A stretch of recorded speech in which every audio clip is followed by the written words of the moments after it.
দর্শক দেখুন, এটা হচ্ছে একটা মিডিয়া রিপোর্ট, যেটা হচ্ছে যে পশ্চিমবঙ্গের 9টি মেডিকেল কলেজ থেকে ডেটা সংগ্রহ করা হয়েছে আইটিআই এর মাধ্যমে। সেখানে দেখা যাচ্ছে যে এই যে 9টি মেডিকেল কলেজ, এই 9টি মেডিকেল কলেজে যত সংখ্যক ডাক্তার আছেন তাদের মধ্যে মুসলিম ডাক্তারের সংখ্যা হচ্ছে মাত্র 6.6%। বুঝতে পারছেন? সেই হিন্দুদের উপরই ভরসা।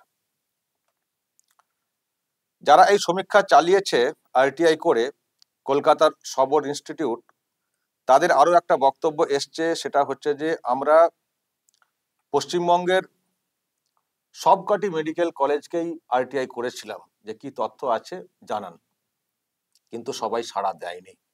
মাত্র 9টি মেডিকেল কলেজ সাড়া দিয়েছে এবং তার ভিত্তিতেই এই রেজাল্ট সামনে এসছে। আমি জানি না যে কেন সবাই সাড়া দিল না। আরটিআই করলে তো তথ্য জানাতে বাধ্য, তাই না? কিন্তু তা সত্ত্বেও কেন যে তারা সাড়া দেয়নি, কে বারণ করেছে বা করেছেন কে জানে।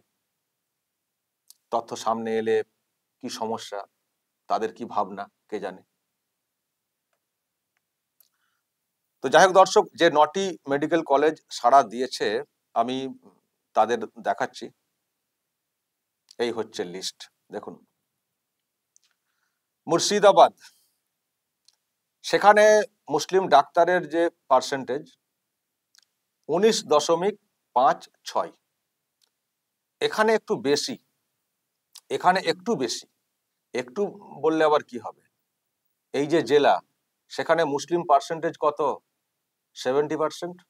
ওই যে বলেন না হুমায়ুন কবির, আমরা 70 ওরা 30, কেটে ভাসিয়ে দেব নদীতে।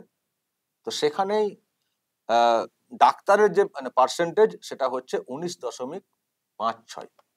আর তারপরে দেখুন park circus NMC national medical college, সেখানে 10.66%। শিয়ালদা এনআরএস 5.47। তারপরে ওই যে কলেজ স্ট্রিট, যেটা কলকাতা মেডিকেল কলেজ, সেখানে 2.66। পুরুলিয়া দেবেন মেডিকেল কলেজ 1.82। তারপরে আরো যে 4টি মেডিকেল কলেজ, তার ডিটেলসটা এখনো পাইনি। Sagar Dutta medical college Kamarhati, Jalpaiguri medical college, Rampurhat medical college, Bankura Sammilani medical college, এদের পার্সেন্টেজ আলাদা করে আমি এখনো পাইনি, কিন্তু টোটাল যে পার্সেন্টেজ সেটা সামনে এসছে। এবং দেখুন নিচেতে টোটাল মুসলিম ডাক্তার হচ্ছেন এই যে 9টি মেডিকেল কলেজ, সেখানে 91 মুসলিম ডাক্তার টোটাল। কিন্তু সব মিলিয়ে কতজন না 1381। তার মানে পুরো টোটাল ডাক্তার হচ্ছেন 1381, কিন্তু তার মধ্যে মুসলিম ডাক্তার এই 9টি মেডিকেল কলেজকে যদি আমরা যোগ করি, তো সেখানে হচ্ছে 91। বুঝতে পারছেন? 1381-র মধ্যে মাত্র 91 জন হচ্ছেন মুসলিম ডাক্তার, আর পার্সেন্টেজ কষলে দাঁড়াচ্ছে 6.6%। 6%। এই হচ্ছে চিত্র রাজ্যের মুসলিমদের হাল, শিক্ষার হাল। আর দিদিমণি কি করে থাকেন, কি বলে থাকেন, এই যে ইফতার পার্টি, ঈদের প্রোগ্রাম, ঈদের নামাজ, যেখানে যা সব হয়, সব জায়গায় চলে যান একেবারে ঘোমটা করে গিয়ে। সব কত কথা, আমরা না থাকলে, তৃণমূল কংগ্রেস না থাকলে আপনারা থাকতে পারবেন না, আপনারা বাঁচতে পারবেন না, আপনারা দেশে থাকতে পারবেন না, আপনাদের কোনো উন্নতি হবে না, আপনাদের ছেলেমেয়েরা পড়াশোনা করতে পারবে না, কত কথা বলেন না? তো কি হয়েছে? যখনই উচ্চশিক্ষার কিছু দেখতে যাচ্ছি, ব্যাস ফক্কা। সেই অর্থে কিছুই নেই, মাত্র 6.6% ডাক্তার। তার মানে কি, সেই প্রাণে বাঁচতে হলে হিন্দুদের ওপরই ভরসা করতে হবে, মুসলিমদের ওপরে ভরসা করে বাঁচতে পারবেন না প্রাণে। ডাক্তার দেখাতে চাইলে সেই হিন্দুদের কাছেই যেতে হবে, ওই হিন্দুদের হাতে ছুরি কাঁচি যা থাকবে তাদের কাছে নিজেদেরকে সারেন্ডার হতে হবে। তবে এই ছুরি কাঁচি ওই ছুরি কাঁচি না। হ্যাঁ, যদি ছুরি কাঁচির বড় বড় ছুরি কাঁচি নিয়ে যদি বলি, তাহলে হয়তো অবশ্যই মুসলমানরা সেদিক দিয়ে গিয়ে বড় বড় ছুরি কাঁচি, মানে কাঁচি না, তলোয়ার, খুর, সেসব দিক দিয়ে মুসলিম কমিউনিটি অনেকটা এগিয়ে, হয়তো সেদিক দিয়ে গর্ব করে বলতে পারেন মুসলিমের যারা আছেন, যারা গর্ব করে থাকেন অন্যান্য বিষয়ে অন্য সময়, তারা বলতে পারেন ছুরি কাচি তলোয়ার দিয়ে আমরা এগিয়ে। আর সার্জিক্যাল ছুরি কাচি যদি বলি তাহলে একেবারে তলানিতে, 6.6%। 6.6%। আর বড় ছুরি, বড় তলোয়ার, পিস্তল, এইসব দিক দিয়ে হিসাব কষলে দেখবেন 90%। এই তো হচ্ছে রাজ্যে মুসলিমদের হাল, যে ভোটের উপরে এই সরকারটা বারবার টিকে যাচ্ছে এবং এখনো টিকে রয়েছে যে মুসলিম কমিউনিটির জন্য। তার জন্য কি করেছেন দিদিমণি, কি করেছেন? শুধু ইফতার পার্টির একটা খবর হোক না কোথাও, ব্যাস ঘুমটা পড়ে দোয়া, এমন দোয়া করবেন মুসলিম কমিউনিটির কোনো পরেশগার কোনো মহিলাও ওইভাবে দোয়া করবে না, এমন বসবেন ওখানে গিয়ে, তার সঙ্গে আরো সঙ্গী সাথী আর মুসলিমদের যারা আছেন তারাও ওই রকম শুধুমাত্র নিজেদের স্বার্থের কথা ভেবে সেগুলোকে অ্যালাউ করে দেন। দিদিমণিকে নিয়ে ঢাক ঢোল পেটান, হ্যাঁ উনি আমাদের জন্য অনেক কিছু করছেন। কি করেছেন? সরকারি হাসপাতালগুলো যান না, এই যে পরিসংখ্যান সামনে এসছে শুধু তো ডেটা না, নিজেরাও তো দেখতে পারবেন। যারা ওখানে ডাক্তার থাকেন, কজন মুসলিম ডাক্তারকে দেখতে পান ওখানে? ডাক্তারদের চেয়ারে ডাক্তার দেখতে পান? পেশেন্টের চেয়ারে দেখবেন প্রচুর পেশেন্ট। যে কোনো সরকারি হাসপাতাল যাবেন দেখবেন মুসলিম ডাক্তার খুঁজে পাবেন না। আর যত বেড দেখবেন পেশেন্টের, যত বেড দেখবেন সেখানে একেবারে ভর্তি মুসলমান দুই জায়গাতে। এটা আমি আগেও বলেছি, দুই জায়গায় মুসলমান দেখবেন সব থেকে বেশি, একটা হচ্ছে সরকারি হাসপাতাল আর একটা হচ্ছে জেল।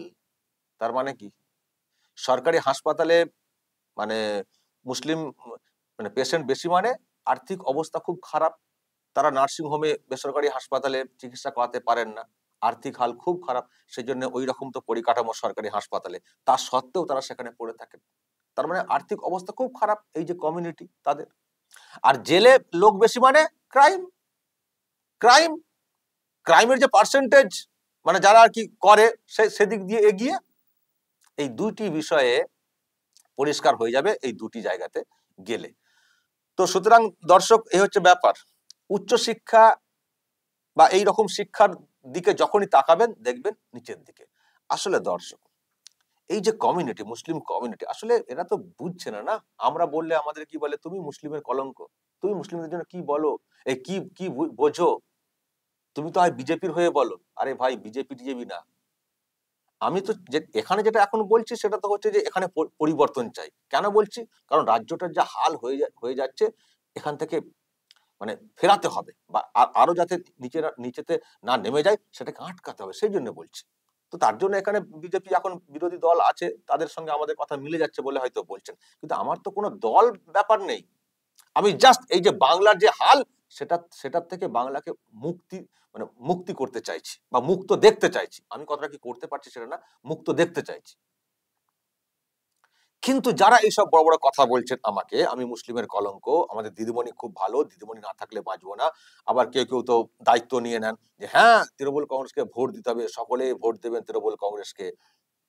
তারা দেখুন না কি হালটা, মুসলিম জিন্দাবাদ বলে যারা খুব বড় বড় কথা বলেন, তারা দেখুন কি, আপনাদের তো সেই হিন্দু ডাক্তারদের উপরই তো ভরসা করতে হচ্ছে প্রাণে বাঁচার জন্য। তো আপনাদের দিদিমণি কি করেছেন আপনাদের জন্য? কেন শিক্ষার জায়গাটা স্ট্রং করতে পারেননি? কেন অর্থনীতির জায়গাটা স্ট্রং করতে পারেননি? কেন সব ক্রিমিনাল যেগুলো সেই সেকশনটা ভরে যাচ্ছে? কেন? কাদের জন্য? কাদেরকে ব্যবহার করছেন ইনি ভোটের সময়? আজকে ভাঙড়ে যে ঘটনা ঘটছে, এটা কি কেন ঘটছে, কি জন্য ঘটছে, কারা এদেরকে এইরকম তৈরি করেছেন, কারা কি উদ্দেশ্যে করেছেন, সেগুলো বুঝবেন না, বোঝার চেষ্টা করবেন না, যে আপনাদের মাথাতে বেল ভেঙে কিভাবে ক্ষমতাতে টিকে থাকার চেষ্টা করছেন বারবার, কিন্তু কিছুই করছেন না আপনাদের জন্য, এটা ভাববেন না, এই প্রশ্ন করবেন না। আজকে যে পরিসংখ্যান সামনে এসছে যে মাত্র 6.6%, তাও আবার বলছি এই মাত্র 9টা মেডিকেল কলেজ সাড়া দিয়েছে, সবকটা মেডিকেল কলেজের তথ্য সামনে এলে আমার ধারণা এই যে পার্সেন্টেজ সেটা আরো নিচে নামবে, আরো নিচে। বাম আমলে একটা সমীক্ষা হয়েছিল, সাচার কমিটির একটা রিপোর্ট এসেছিল, সেটাকে নিয়ে এই শাসক অনেক বড় বড় কথা বলেছিল যে বাম আমলে সেরকম কিছু হয়নি, এই কমিউনিটি একেবারে পিছিয়ে তলানিতে। তো আপনি তো এতগুলো বছর কাটিয়ে ফেললেন সরকারে এসে, আবার বলছি এই মুসলিম কমিউনিটির ভোটটা না থাকলে আপনি ক্ষমতায় থাকতেই পারতেন না, টিকতেই পারতেন না। কিন্তু আপনি ক্ষমতায় এসে ওই যে সাচার কমিটি, যেটাকে নিয়ে আপনি একটা সময় খুব হাতিয়ার করেছিলেন, তারপরে আপনি কি পরিবর্তন আনতে পেরেছেন? কি পরিবর্তন আনতে পেরেছেন? হ্যাঁ, ওই আপনি তো শুধু ওই খুনি, মার্ডারার এইসব তৈরি করেছেন কার্যত, বা আপনার আমল এই সব হয়েছে, কিন্তু শিক্ষা দীক্ষার দিক দিয়ে মুসলিম কমিউনিটি কি করেছেন? কি করেছেন? স্কলারশিপ দিচ্ছে, স্কলারশিপ, মাইনরিটি স্কলারশিপ, কি হয়েছে? দিয়া দিচ্ছেন, কোথায় দিচ্ছেন, কি করেছেন? আসলে দর্শক, এই প্রশ্ন এই যে কমিউনিটি, মুসলিম কমিউনিটি, তাদের তরফ থেকে ওঠা উচিত। তাদের তরফ থেকে ওঠা উচিত যে আপনি দিদি কি করেছেন? আমাদের ভোটে বারবার আপনি ক্ষমতাতে ফিরে আসবেন, কিন্তু আমাদের জন্য আপনি কি করেছেন? এই প্রশ্ন এই কমিউনিটির তরফ থেকে ওঠা উচিত। ইমাম ভাতা দিচ্ছি, হয় অমুক দিচ্ছি, তারপরে কিছু সেন্টিমেন্টাল ইস্যু তৈরি করে দেওয়া, এনআরসি, এনআরসি হয়ে যাবে আমরা না থাকলে, তারপরে ওয়াকআপ সব নিয়ে নেবে। আমি আগেও বলেছি, আপনি কি করেছেন ওয়াকআপে? কি করেছেন? এত তো সম্পত্তি ছিল, আপনার আমলে তো সব থেকে বেশি লুট হয়েছে, জবরদখল হয়েছে, কি করেছেন? কিন্তু আমি চিৎকার করলে কি হবে? আমি একা চিৎকার করলে তো হবে না, আমাকে তো মুসলিম কমিউনিটির লোকেরাই তো দেখে দেন আমি মুসলিমের বিরুদ্ধে। ঠিক আছে, আমি চিৎকার করব না, কিন্তু যারা আমাকে দাগার চেষ্টা করেন, তারা একবার নিজেদেরকে আয়নাতে দেখুন, আয়নাতে আয়নাতে দেখুন, এবং যে পরিসংখ্যান দেখাচ্ছি ওটা একটু মিলিয়ে দেখুন, সত্য না মিথ্যে, সত্য না মিথ্যে একটু মিলিয়ে দেখুন। আসলে দর্শক, যেমন একটা অংশ অবুঝ মুসলিম কমিউনিটির, তেমনি আর একটা অংশ যারা চোর ছেঁচোর, তারাও তো নানান ভাবে সব মানে ব্রেন ওয়াশ করার চেষ্টা করেন না? তাদের মধ্যে ইমামদের একটা অংশ কিন্তু রয়েছে। ইমামদের আমরা শ্রদ্ধা করি, কিন্তু তাদেরও কিছু মানে অবস্থান এমন এমন হয়ে যায় না, তারাও কিন্তু দায়ী এই যে কমিউনিটি সেটাকে পিছিয়ে দেওয়ার জন্য, তারাও কিন্তু দায়ী। তারাও কিন্তু আসল প্রশ্ন করেন না, হয়তো ওই ভাতা পাচ্ছেন, পকেটে নিয়ে চুপ করে বসে যাচ্ছেন। তারাও এটা প্রশ্ন করছেন না যে আমাদেরকে মানে টুপি পরিয়ে, টুপি তো আমরা পরেই থাকি, আরো টুপি পরিয়ে কিভাবে এই যে কমিউনিটি সেটাকে অজ্ঞ করে রেখে দেওয়ার চেষ্টা হচ্ছে। যত দিন যাচ্ছে ততই এই কমিউনিটি পিছিয়ে যাচ্ছে। হয়তো এই শাসক এটাই এটাই আর কি মানে বোঝে যে বেশি শিক্ষিত করা চলবে না, যত বেশি জানে তত কম মানে, বেশি এই কমিউনিটিকে মূর্খ করে রাখতে হবে, সব থেকে পিছিয়ে শিক্ষার দিক দিয়ে একেবারে পিছিয়ে রাখতে হবে, শিক্ষিত করা চলবে না। শিক্ষিত হলেই চেতনা ফিরবে, চেতনা হলেই বিপ্লবের মানে রূপ ধারণ করতে পারে, তখন কিন্তু আমি ধ্বংস হতে পারি। এই জন্যই তো এই কমিউনিটিকে শিক্ষার দিকে খুব একটা এগোয় না, তো কোনো চেষ্টা করে না, তো কোনো চেষ্টা করে, শুধু ভাতা দেয়, কিছু এই দেয়, কিছু সস্তার কিছু বলে দেয়, আর কিছু সেন্টিমেন্ট তৈরি করে দেয়, দিয়ে ক্ষমতাতে টিকে থাকার চেষ্টা করে। আবার যে ভোট আসছে দেখবেন, দেখবেন আবার চলে গেছে দিল্লিতে, পরিযায়ী শ্রমিকদের সব ডেরাতে গিয়ে গিয়ে সব দেখছেন না, সব কথা কি চলছে, আমি পরে বলবো সেই সব নিয়ে। কিন্তু প্রশ্ন আমার, চোখটা তো খুলতে হবে, আর চোখ বন্ধ করে কতদিন থাকবেন? কতদিন এর তার ভয়ে একটা কাউকে ক্ষমতাতে মানে ক্ষমতায় টিকিয়ে রাখবেন? কতদিন? আর কোথাও কি অন্য অন্য পার্টির সরকার নেই? সব মুসলমানরা সেখান থেকে চলে গেছেন, উচ্ছেদ হয়ে গেছেন, সব বেহাল হয়ে গেছে? বরং এটা খোঁজ নিন, অন্যান্য রাজ্যে যেখানে এই রকম সরকার নেই, সেখানে মুসলিম কমিউনিটি শিক্ষার দিক দিয়ে কতটা এগিয়ে, একটু খোঁজ নিন, একটু খোঁজ নিন। একে তাকে কিছু আলাদা করে পাইয়ে দিয়ে একটা পরিসংখ্যান কোথাও দেখিয়ে দেওয়ার চেষ্টা, দেখো আমরা ওই রকম না। যোগ্যতার নিরিখে, যোগ্যতার নিরিখে এই বাংলার মুসলমানরা কতটা তাদের জায়গাতে আসতে পেরেছে, আর অন্যান্য রাজ্যে যেখানে এই রকম সরকার নেই, সেখানকার মুসলমানরা শিক্ষার দিক দিয়ে কতটা এগিয়ে, একটু খোঁজ নিন, একটু খোঁজ নিন। যে পার্সেন্টেজ আমরা এখানে থাকি মুসলিম কমিউনিটি, আমাদের কতটা উন্নতি হয়েছে, আর অন্যান্য রাজ্যে যে পার্সেন্টেজ থাকে মুসলিম কমিউনিটি, তাদের কি উন্নতি হচ্ছে শিক্ষার দিক দিয়ে, একটু খবর নিন, একটু খবর নিন, তারপর আমাকে ডাকবেন। দর্শক বলবেন, যদি এই নিয়ে আপনাদের কিছু বলার থাকে অবশ্যই বলবেন, কমেন্ট বক্সে নজর রাখবেন আরামবাগ টিভিতে।